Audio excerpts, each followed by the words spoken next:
Hello there. Today we're taking a look at a demo for the new game Golden Lap, which is a race manager game in a similar vein to F1 Manager, but set in the 1970s and generally a little bit easier to get into. So the demo is offering us a sneak peek at the game with a career being 4 short races, and the demo will be available for a couple more days if you are interested. Keep in mind though, it is a demo, so they do have a disclaimer that things might change to the full release, but we'll be trying out the demo and see what it has to offer.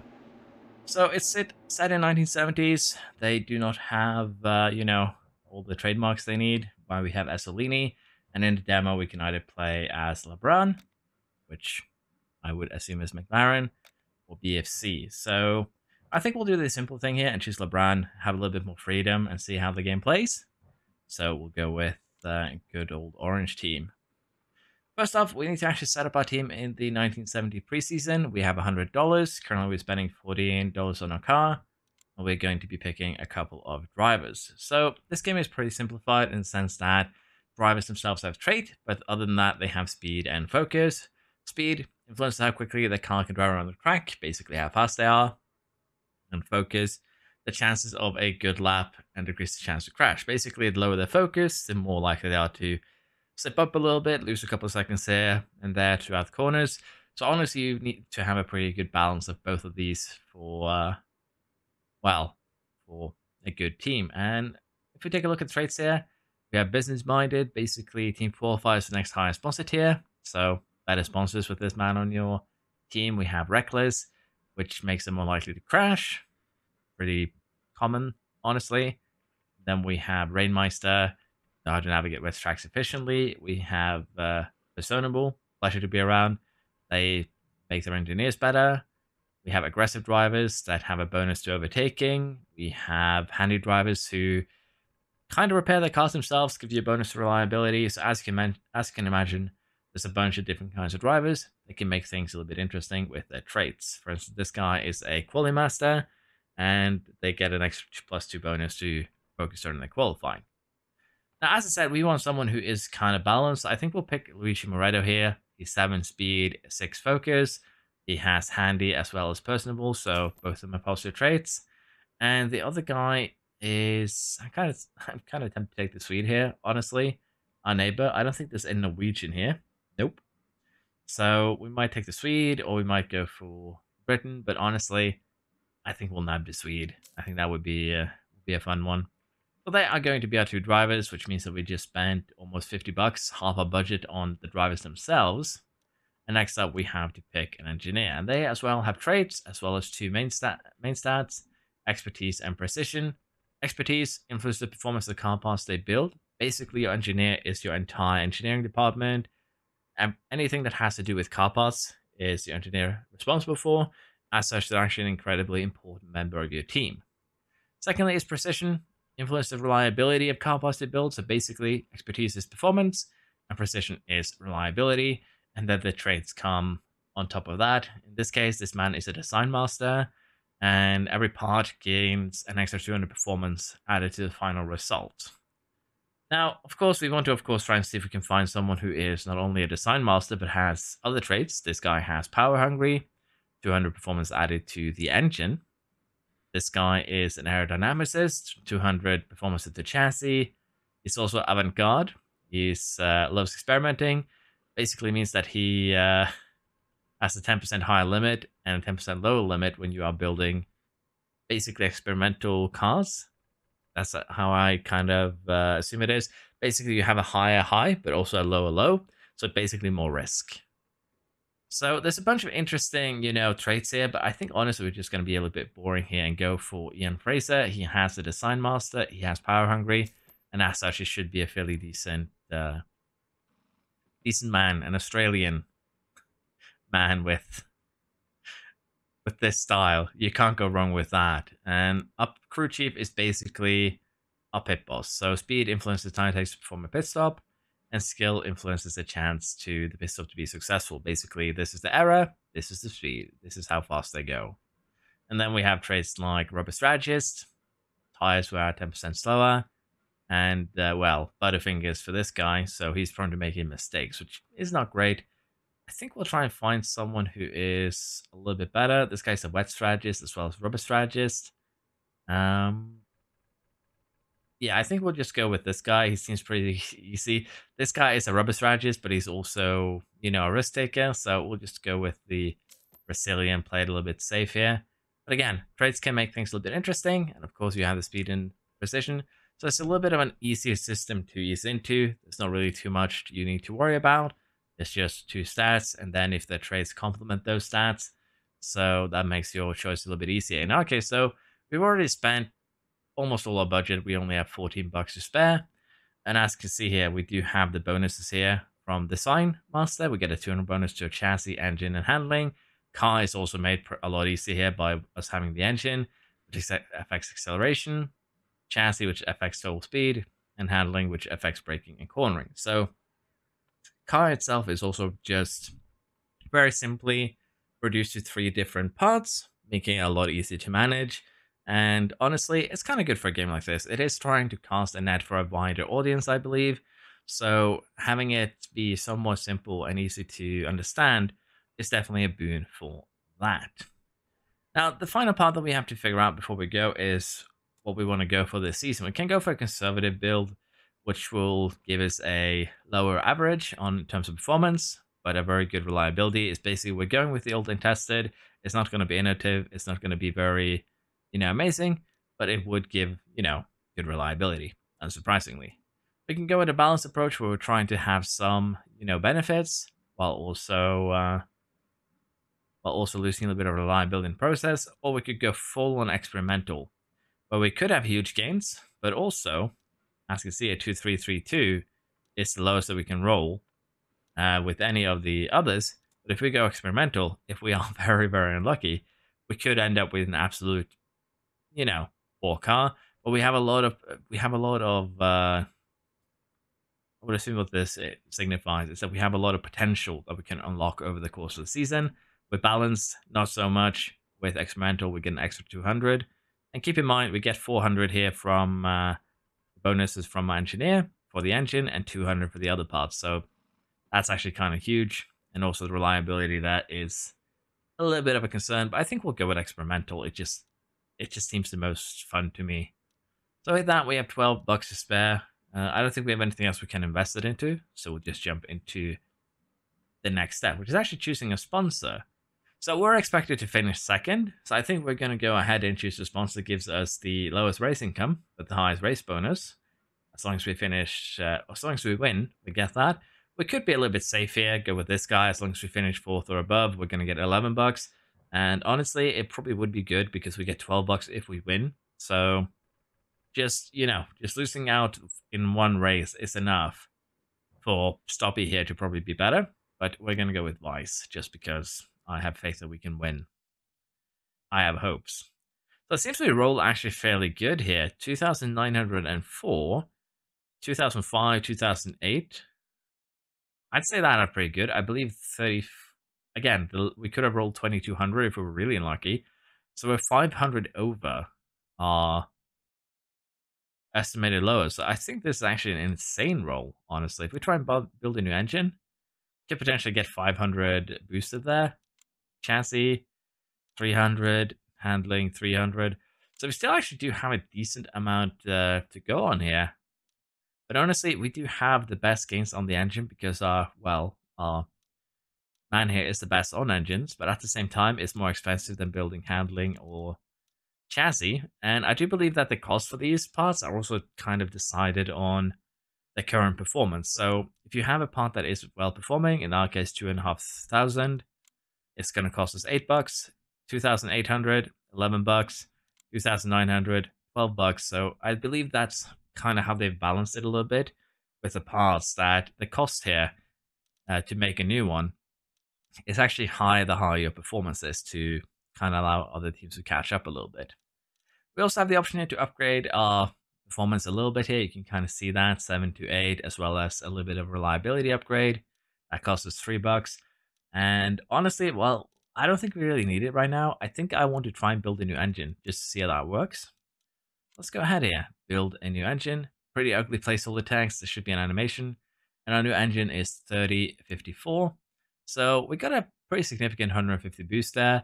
Not really too high of a boost in terms of the reliability. We're probably going to have to work on that. But if we were to, fix the reliability in this thing, it'd be still a pretty decent upgrade. We only get one engine though. We're going to have to build another one for car 2. But yeah, I think we are fairly happy with that outcome, although we now have used all of our money.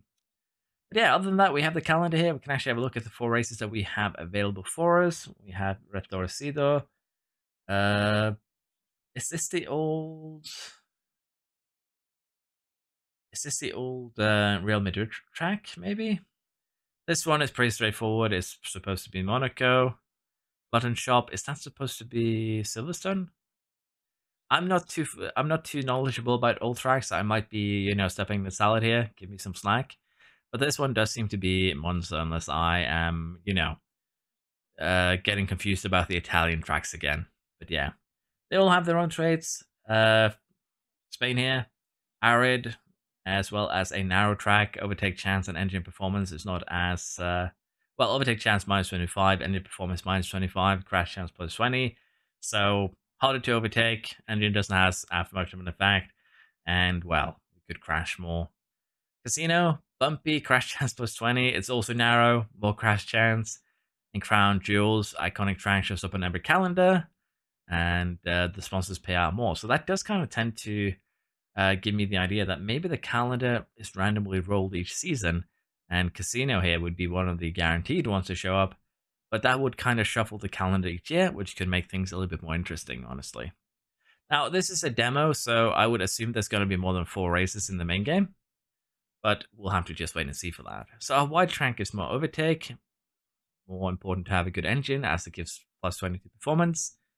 A mainstay track, iconic staple, 200% chance of appearing on the calendar. So yeah, I do believe that means that the calendar is shuffled every season in some way, which is good.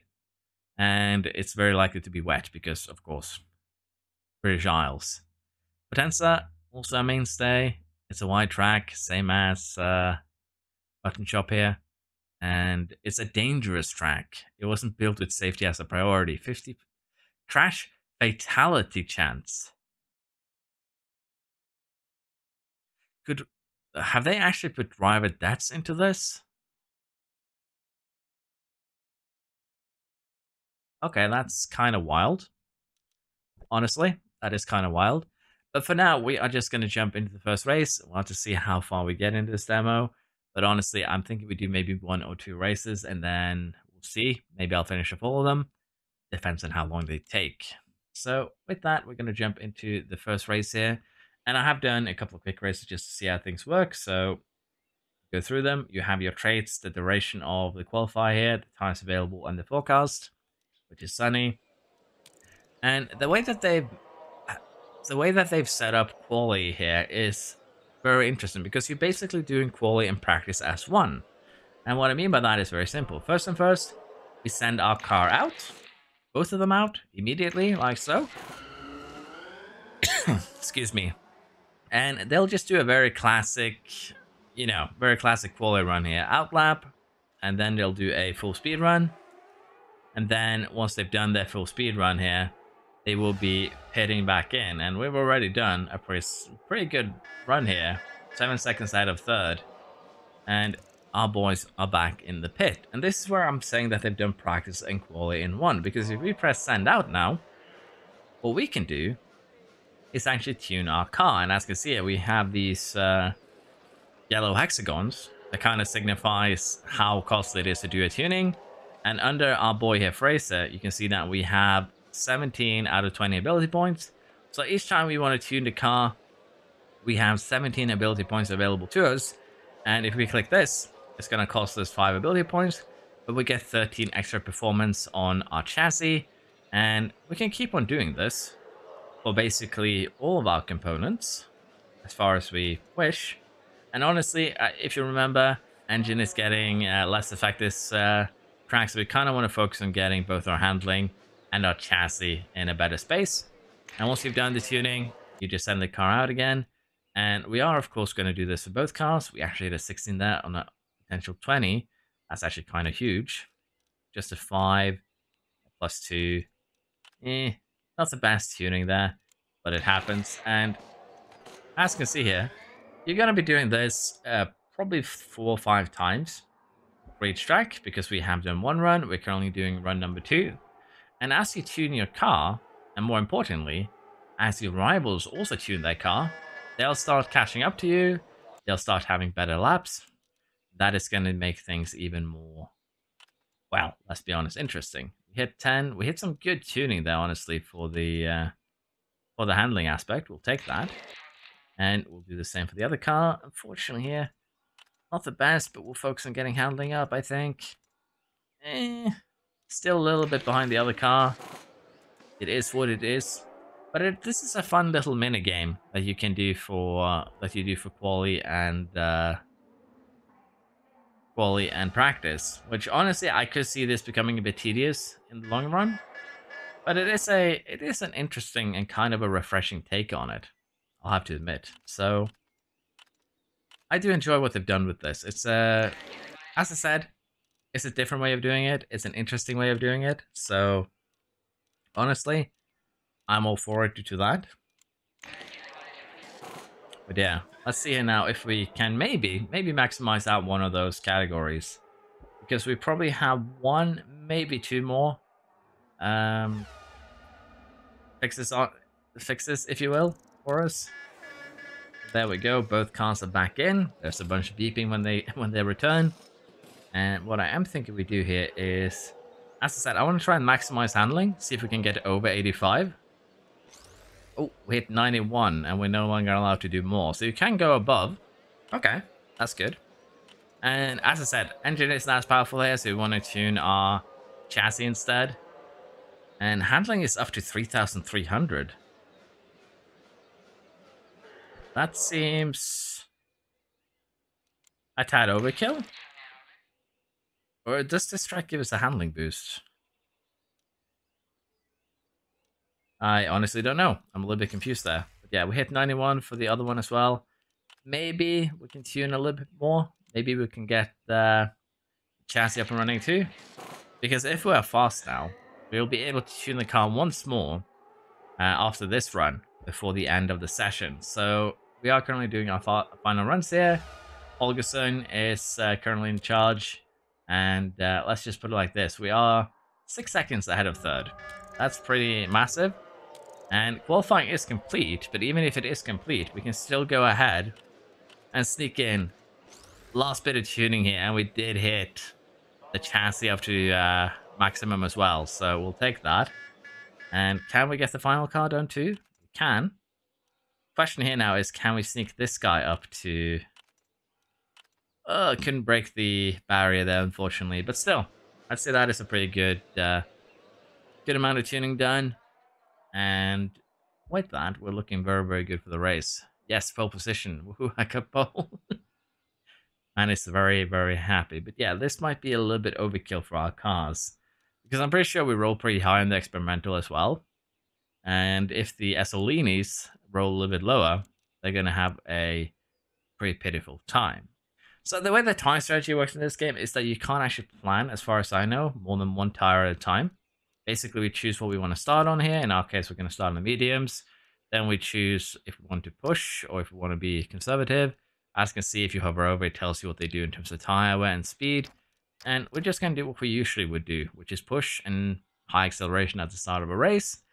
And honestly, we should probably be able to create a pretty sizable gap to third and fourth here. Jean-Luc Picard, crew chief of Team Night, partied a bit too hard. He's now hungover. So yeah, there's positive modifiers, there's negative modifiers from partying too hard, as you can see. And yeah, that's a pretty good start. As you can see, if you hover over here, we can see last lap, fastest lap, the pit stops, and currently what strategy the teams are running. So yeah, I do believe we might have made a little bit of an overkill in the car here. And as you can see, they're basically already asking me to give team orders. And honestly, sure, let's let him through once. Apparently, apparently Holgersson just said, nah. I even gave you the option to let him through. Okay, Jesus. Bit of a complaint at them already. But yeah, they're about 4 seconds. We're seven laps in, and we have a minute to third place. We are running 15 seconds faster than them. Maybe I'm a little bit too fast there. Maybe we should try the lower difficulty one, because this is kind of ridiculous. I don't think they intended for this. But let's face it, if it's basically a result of us rolling high on the experimental. So I can see that this might be a bit of a balancing issue with the experimental rolls, maybe. So I would assume that is the case, as we've already lapped third place by lap 15. I think this is a balancing issue, honestly. Maybe. I would hope so, at least. But at this point, let's just go and see how many times we can lap third place, because we're running good 12 seconds faster a lap. And the way that I've seen it so far is that the tires are also very easy to manage. You don't really lose a lot of time as they lose durability, but you do have to pit before you reach level, run out of tire. And if you hover over here, you can actually see the expectation of your tire when they're going to run out. So we're expected to run out of tire on lap 26. So we should probably start considering pitting. And what we're going to do here is that we're just going to pit onto a soft tire. And we're also going to go ahead and go down to a neutral strategy on these soft tires so we don't burn them up immediately. We want to use both tires, so we have that out of the way. Takes about 6 seconds to switch. And we can also repair car parts if we see the need. Honestly, I don't think we have to. But it takes a little bit of time, that too. So you can do some interesting things with that. And, well, I think we're about to lap them twice, if I'm not mistaken. We'll see at the end of this, because that's the third place. And that's first place. We are catching up to him. When he pits for new tires, he's going to get lapped. He might even get lapped before that. But he's definitely pushing now. We're just 6-7 seconds quicker. And there we go, plus 2 laps. So we're just going to allow this race to kind of run its course. And we'll see just how many times we lap third place here. So we're getting close to the end of the race here. We have just 6 laps remaining. We are 3 laps up on Dubois. But I did forget to mention a few things here. If you change things here, like pushing or pushing fuel, it does actually have an effect on the screen right here. This is, top here is expected tire, the bottom one here is expected fuel. And it is a pretty good way how it works, because again, it updates immediately. You can do this. It'll tell you how much tire you have left, how much fuel you're expected to have on said lap. In this case, lap 68, we should have 3 laps left of tire, 4.4 laps left of fuel. So we actually are running a little bit extra fuel here that we could have pushed a little bit earlier. And in the middle here, you actually have the weather. And the top here is grip on the track, which has been going up because it's just smooth sailing with sunny, a little bit of clouds. And the bottom here would be water, which we have absolutely none of. So no big deal there. And as such, the race sim here is actually fairly simple, because you basically do the input on what you want to do with the tires, what you want to do with the fuel, and then you just have to make sure that you do your pit stops properly, and it's very easy to do so. You just press pit. We might take another look at that in the next race. I was just so flabbergasted at how this went. Our fastest lap is 10 seconds quicker than Jean-Pierre Dubois here in the Assolini, so I do think that we probably got an insane roll, honestly, on our car. But as you can see here, I do love this screen, though, the driver's race podium, which shows, the top 3.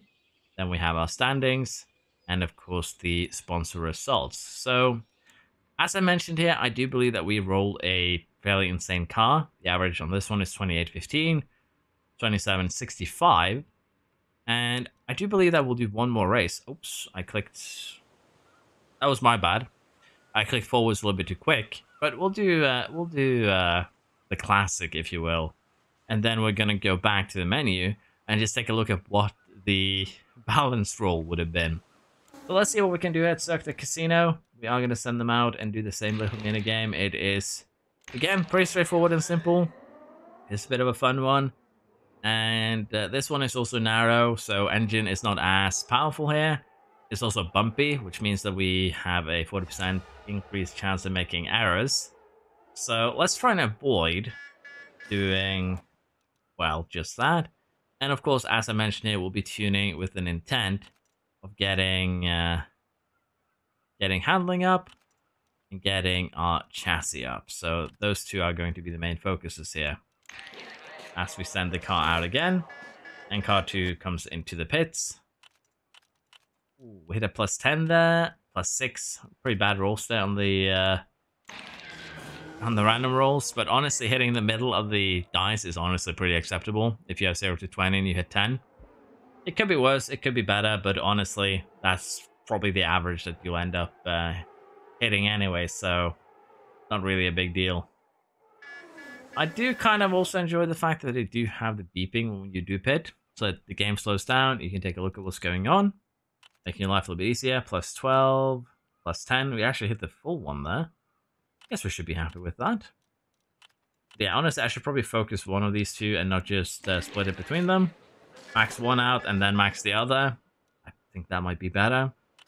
So we'll try and do that for this car. We're getting there. Maybe one more stop. But we will not have as many stops here. I think a maximum of 5 is probably what we'll be able to pull off. And we'll have to see if we get any incidents. We can get yellow flags. We can get red flags.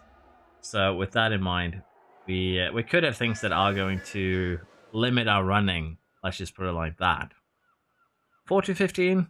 We hit the full 15. That is wonderful. And we are just going to keep on rolling here. And I think we can maximize the chassis. But honestly, let's face it, this does look a lot like Monaco. So what we really should be maximizing is probably the handling. But we've already made a choice. We need to maximize that one now. Because, well, I'm stubborn. So let's go ahead and get that done. Now, this wastes a little bit of time here, as you can see, for one of them, but that is fine. And the Esolini is a little bit closer, but yeah, 6 seconds now. Maybe not as close as I thought. And we are getting a bit of overcast here. No rain, though, so we're safe for the time being.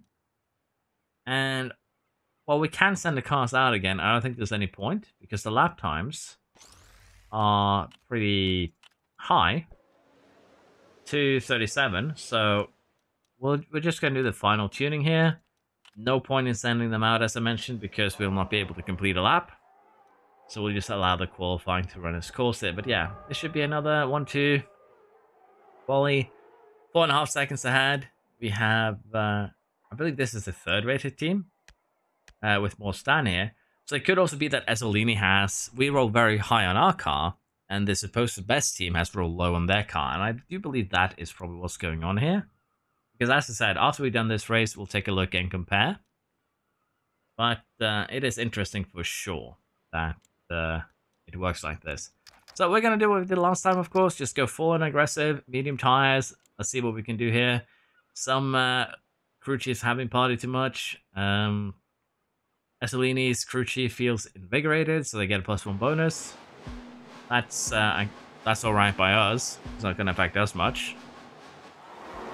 And we are flying. Let's see how fast we can fly here. How much can we gain in 1 lap? At least 8 seconds. 10 seconds. 20 seconds on that 2nd lap.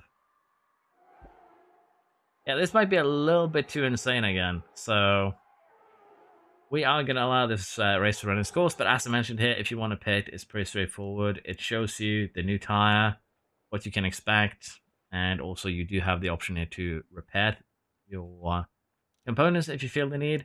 So pitting is also incredibly easy to get done here.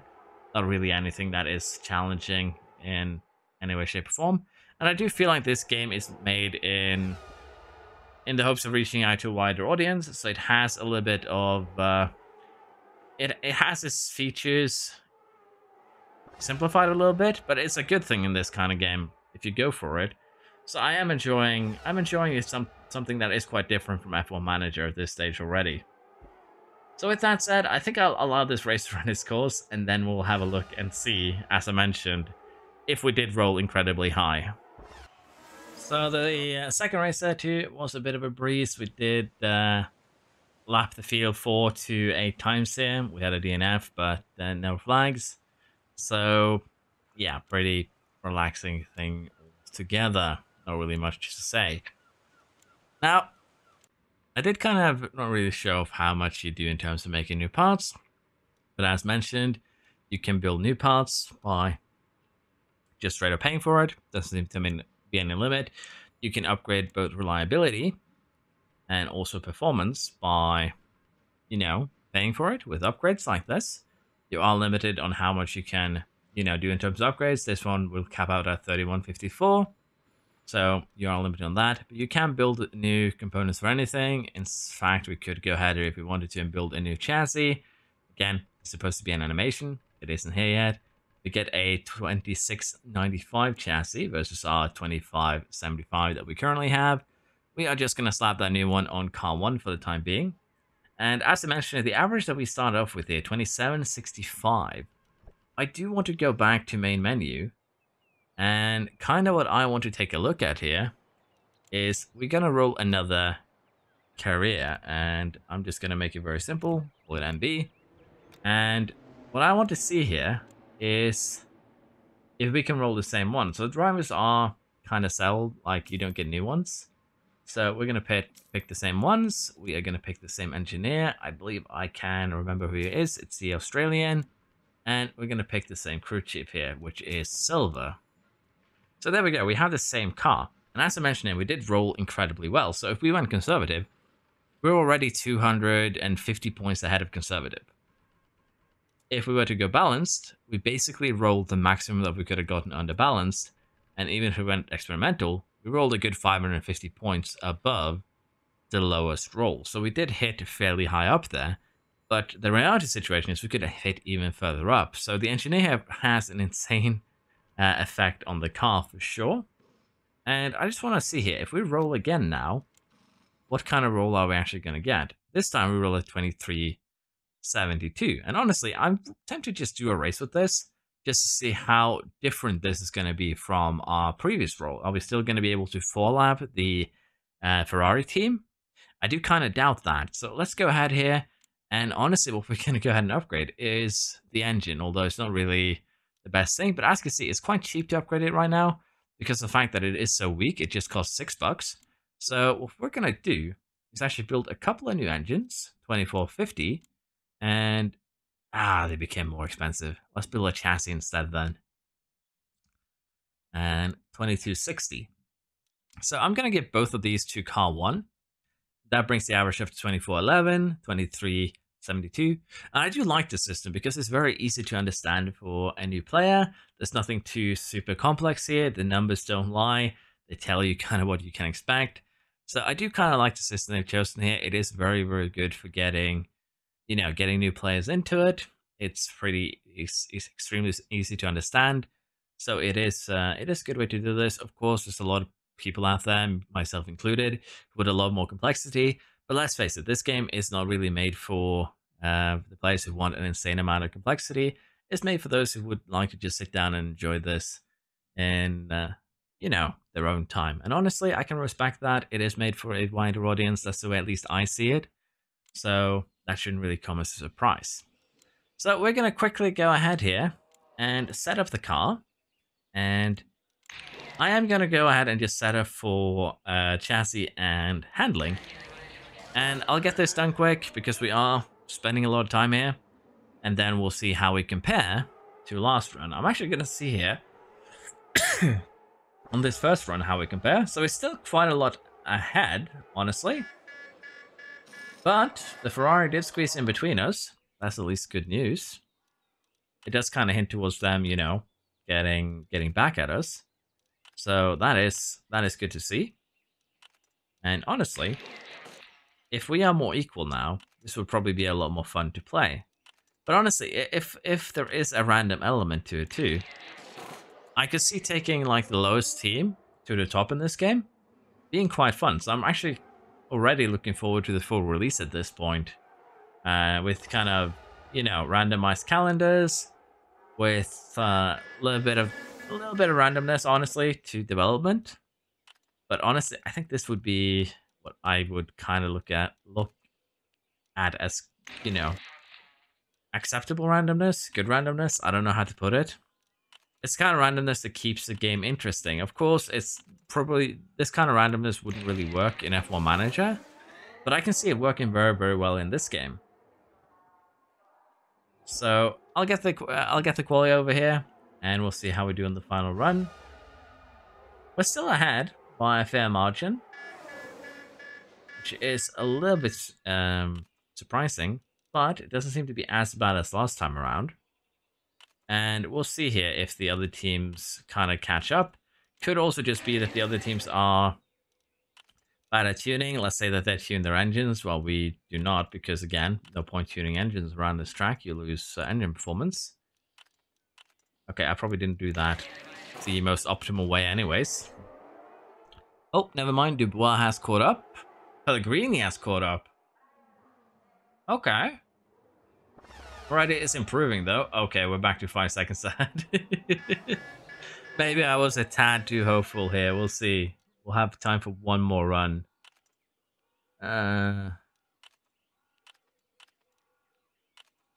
Unfortunately, we are not going to be able to max out that one. I wasted a bit of time there.